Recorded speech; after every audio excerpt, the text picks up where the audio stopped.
here Captain Marvel, the person that she's fighting against, the evil villain in her story, is known as the Supreme Intelligence. Okay? So here is something that's very interesting as well.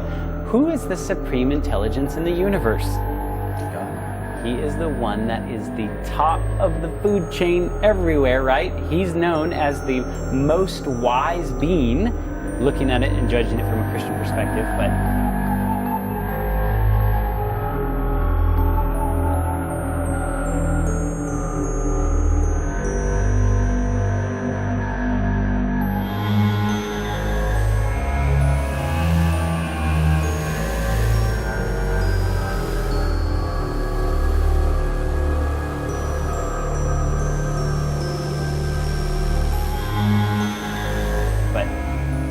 they make this person evil. And in the film, Captain Marvel, she doesn't really have a form, and if you look at the comic books, there are all sorts of different interpretations. She can kind of manifest herself in different forms, which I think is very interesting because no man has seen God, right? So here Captain Marvel is having a discussion with the Supreme Intelligence. Listen to the verbiage that's even used here. Veers. Intelligence. Your commander insists that you're fit to serve. I am. So, once again, we see that one of the Avengers is describing herself, and she says, I am. And it just stops, right? I find that very interesting that they keep writing that into the dialogue. So let's talk about Black Panther for a second. This was a massive movie, and there was a lot of spiritualism in this movie, but once again, he's on the side of the Avengers, right? So we thought it would be appropriate to discuss him in this context. In the very beginning of the Black Panther, it's describing how he became the Black Panther. A warrior shaman received a vision from the panther goddess Bust, who led him to the heart-shaped earth. A plant that granted him superhuman strength, speed, and instincts. The warrior became king and the first Black Panther. What's a shaman? Witch doctor type. Witch doctor, right? Someone who uses witchcraft and sorcery, and so he meets a witch doctor, someone who has sorceress powers, and he goes and talks with Bast, an ancient Egyptian cat god, who gives him a piece of fruit to give him superpowers. Now, I can think of another story where an animal told you to eat a piece of fruit to give you superpowers. What's that? That's the devil. I mean, literally right here, every single Christian should have walked out of the movie right here and said, hey, that's the story of the devil. But nonetheless, a lot of people stuck around. Bast is the ancient Egyptian cat god, and even on Marvel's website, it talks about in this necropolis, the city, the Wakandan city of the dead, right? What does necro mean? Dead. Polis means city. So in the city of the dead, that's where the Black Panthers go to die. When you ruled as the king of the dead, I mean, this is like the king of the dead. It even says he's an unconquered king of kings, lord of lords. I mean, those are names that are reserved for God, yet he's the king of the dead. God is not the king of the dead. He's the king of the living. That's why they call him the living God. This is opposite of God, right? Isaiah 8:19 through 20 tells us, if we're going to look at the world through biblical eyes, to the law and to the testimony, if it speaks not according to this word, it's because there's no light in them, right?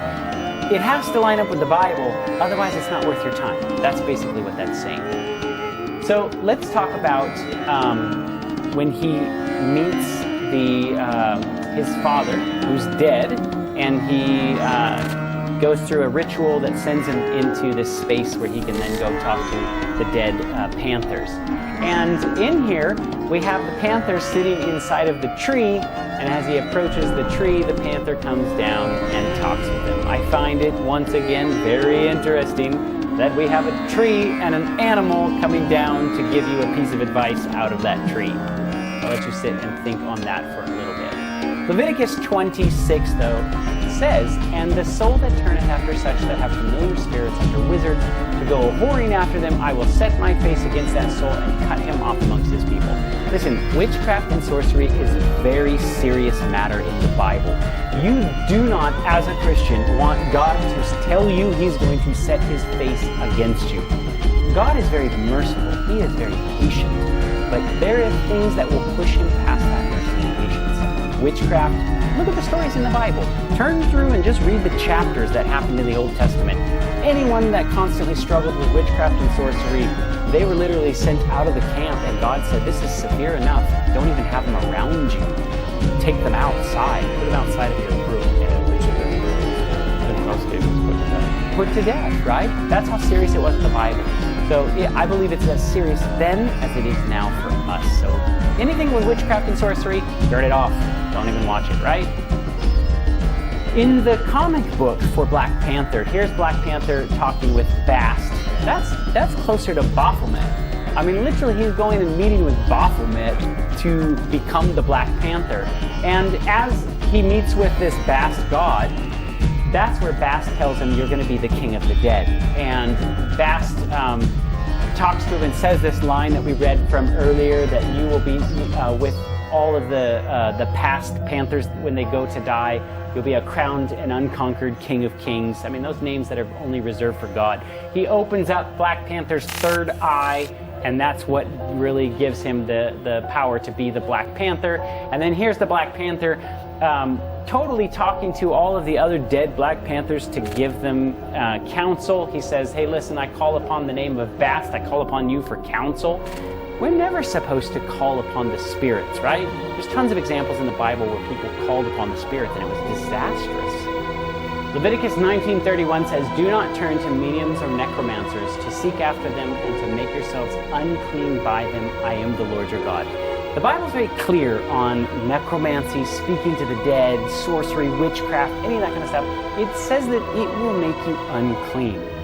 And if you're a Christian seeking for Christ's righteousness, this is not something that you even want to observe in a film. Now, I find it very interesting that after the Black Panther goes and speaks to that Bast-looking character, Bast tells him that there's coming days, a great fire in the sky. And, you know, it's like a fire in the sky that's coming to destroy the world. Looks very much like a second coming, but from an evil perspective, right? And it says the great fire will bring about a great flood and the Wakandan walls will break. The city of the dead will fall. And that's what the Bible talks about. Revelation, you know, Babylon will fall. There will be a time that this happens. So once again, very interesting parallel. Doctor Strange, of course, just even analyzing the surface of this film, his superpower is black magic, right? That's why they call him the Black Magician. He is very much engaged in witchcraft, sorcery, divination, all of those things that the Bible strictly speaks against. But here's what black magic means. Magic invoking the supposed invocation of evil spirits for evil purposes. Now, if he's the master of the dark arts, he's the master at invoking evil spirits. For evil purposes. For evil purposes? Yeah. He's literally the one that is on the Avengers side, right? So you can start to see that all of these characters, like the Guardians of the Galaxy, they're the criminals and the thieves. They're the black magic sorcerers. They're the Black Panther, kings of the dead. Those are all attributes of Satan or his government. Thor, who was cast out of heaven. Thor, who's cast out of heaven, right? Doctor Strange's lair is called the Sanctum Sanctorum, which is Latin for Holy of Holies, which is where God is supposed to dwell, the Holy of Holies, you know. Right, and that there's evil invocations of evil spirits being invoked in the sanctuary. I mean, that's just twisted in and of itself. But yes, Deuteronomy 18:10 through 12 gives us a picture of what sorcery and witchcraft is to God. There shall not be found among you anyone that makes his son or his daughter pass through the fire, or useth divination, or observer of times, or an enchanter, or a witch, or a charmer, or a consulter with familiar spirits, or a wizard, or a necromancer. For all that do these things are a what? Abomination to the Lord. What does the word abomination mean? It's something that God hates. Hates. Literally, the word abomination is the strongest language that God could use to say, I hate this thing. So how is it that we can watch movies with things that are clearly an abomination to God?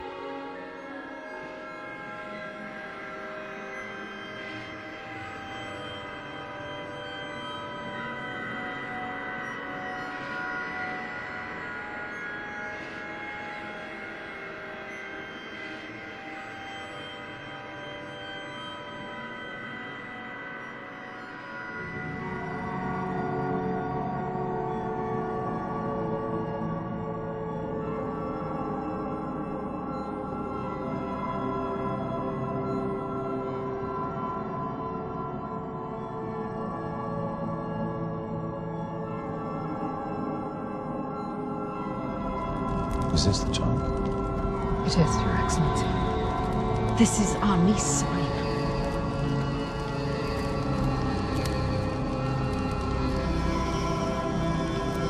Oh, my child, you have no idea how special you are, do you?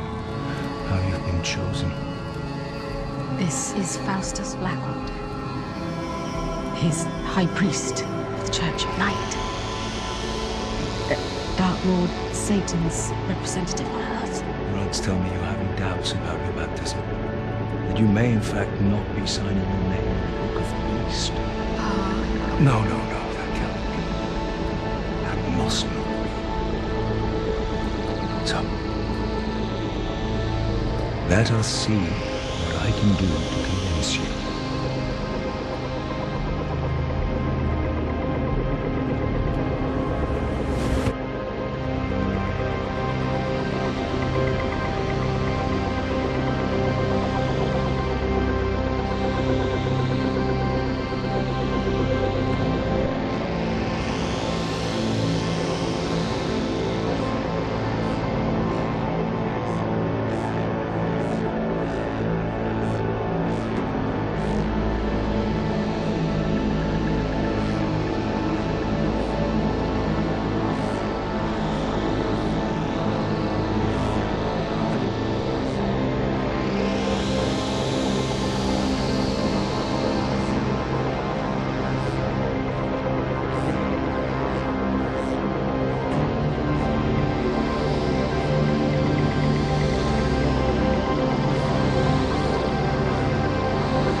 Sister Zelda, we bring you news from the Nine Circles. Our Dark Lord has chosen your house for a special honor. Once a year, he assumes the shape of man to visit his most devout disciples and break bread with them. This year, our Dark Lord has chosen you and your sister for that distinction. Hilda! Oh, Hilda! Yeah? The Dark Lord is dining with us tonight. Can you imagine? Oh, I'll lay on my vegetable pie then. That's always a winner. Not for the Dark Lord, sister. He's an avowed carnivore. Oh, well, pity we don't have time to fatten a calf. Should I nip to the butcher's and see if he can give me a roast? No need. There's a choice morsel close at hand. Isn't that right, Fergus?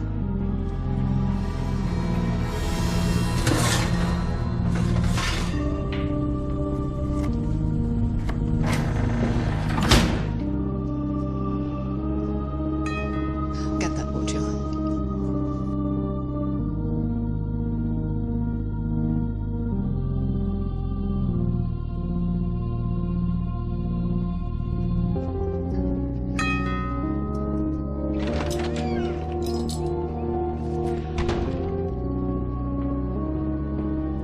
Dark Lord.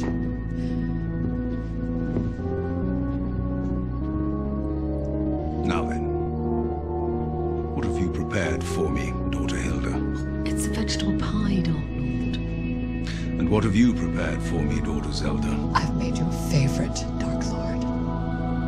Is this a Christian child or a child of night you've cooked? It was the plumpest child I could find, Dark Lord.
for others.